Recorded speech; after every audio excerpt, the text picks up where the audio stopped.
राधे राधे। जय श्री कृष्णा। आज हम सावन मास कथा अध्याय 30 की कथा सुनेंगे। जो प्राणी सच्चे मन से सभी अध्यायों को पढ़ता है उसको पूरे सावन मास के व्रतों का फल अनायास ही प्राप्त हो जाता है। तो चलिए शुरू करते हैं। प्रेम से बोलिए भगवान भोलेनाथ की जय, माता पार्वती की जय। भगवान शंकर ने कहा, हे वत्स, श्रावण मास का जो महात्म्य मैंने तुमसे कहा है, यदि कोई पूरे 100 वर्ष तक उसका वर्णन करता रहे तो भी यह पूरी तरह से नहीं कह सकता। सती ने दक्ष प्रजापति के यज्ञ में अपनी देह का होम करने के बाद हिमालय की पुत्री होकर इसी सावन मास का सेवन किया था, जिसके कारण उसने मुझे प्राप्त किया था। अतः यह महीना मुझे बहुत प्रिय है। इस महीने में न तो अधिक ठंड होती है और न ही अधिक गर्मी होती है। इस सावन मास में राजा और प्रजा दोनों को ही अपने शरीर पर वैदिक मंत्रों द्वारा सफेद भस्म लगानी चाहिए। शरीर पर 108 रुद्राक्षों को धारण करना चाहिए। 32 रुद्राक्ष कंठ में, 22 मस्तक में, 12 दोनों कानों में, 24 दोनों हाथों में, 8 दोनों भुजाओं में, एक भाल में और एक शिखाग्र भाग में धारण करना चाहिए। इस प्रकार 108 रुद्राक्ष अपने शरीर पर धारण करके मेरी पूजा करनी चाहिए। पंचाक्षर मंत्र नमः शिवाय का जाप करना चाहिए। हे वत्स, ऐसा करने से सावन महीने में वह हमारा ही स्वरूप है, इसमें संदेह नहीं है।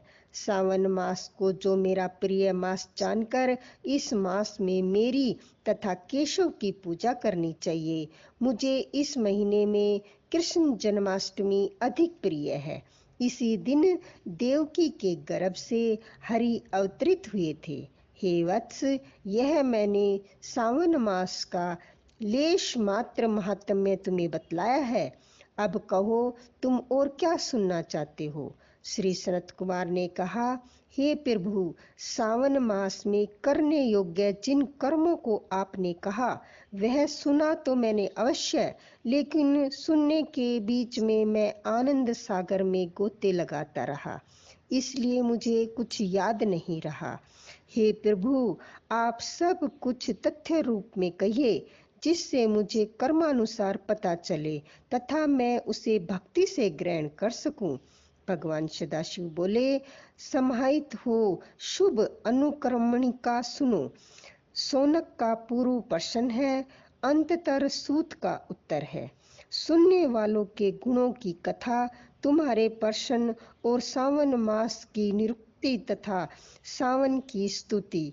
हे मुनि श्रेष्ठ, फिर सविस्तार तुम्हारा प्रश्न हुआ, तुम्हारे द्वारा मेरी स्तुति हुई, फिर उत्तर क्रम में जिसमें सब उद्देश्य है, विशिष्ट तरह से तुम्हारा प्रश्न नक्तव्रत, रुद्राभिषेक तथा लक्ष्य पूजन विधान, दीपदान महात्म्य, किसी प्रिय चीज का छोड़ना, रुद्राभिषेक का फल, रुद्राभिषेक का पंचामृत से फल, भूमि शयन तथा मौन व्रत फल, धारण पारण विधि, मासोपसान कथन, सोमाख्यान में लक्ष्यवर्ती विधि कथन, कोटि लिंग विधान, अनोदन व्रत कथन, हरि व्यसन भोजन, पत्तल पर भोजन, साग का त्याग, भूशयन, प्रातःकाल स्नान, दम तथा सम कथन, स्फटिक आदि के लिंगों की अर्चना,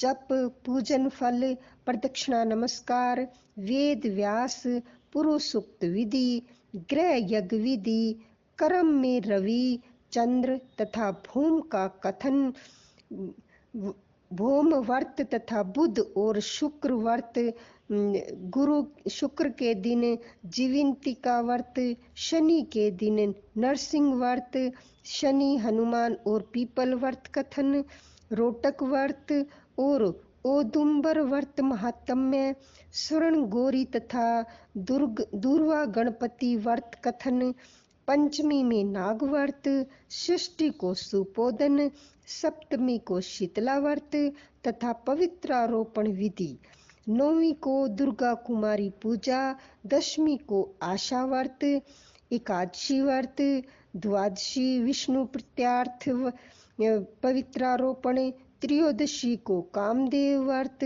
चतुर्दशी को शिव प्रत्यार्थ पवित्रारोपण, पूर्णिमा को उपाकर्म उत्सर्ग तथा श्रावणी क्रम विधि, सर्प बलि, हयग्रीव जयंती महोत्सव, सभादीप, रक्षाबंधन तथा गजानन का संकटनाशक व्रत, कृष्ण जन्म अष्टमी व्रत एवं कथा विधि, पिठोर व्रत, पोला संगक वृषभ व्रत, दर्भ संग्रह, नदियों का रजोसला काल, सिंह की संक्रांति में गो प्रसव होने पर अनिष्ट शांति, करक सिंह सावन में दान, स्नान युक्त मास महात्म्य, श्रवण एवं कथन, व्यास पूजा, अगस्त ऋषि अर्घ विधि, कर्म तथा व्रतों के फल का निर्णय एवं मास महात्म्य के सुनने से मास के समस्त व्रतों के फल का भागी होना है। हे सनत कुमार, तुम अपने मन में इसी कर्म को ग्रहण करो। जो प्राणी इस अध्याय को सुनता है वह पूरे मास के व्रतों का फल अनायास ही प्राप्त कर लेता है। हे विपेंद्र, प्राणी इस मास के किसी एक व्रत को करने से मुझे सर्वप्रिय हो जाता है।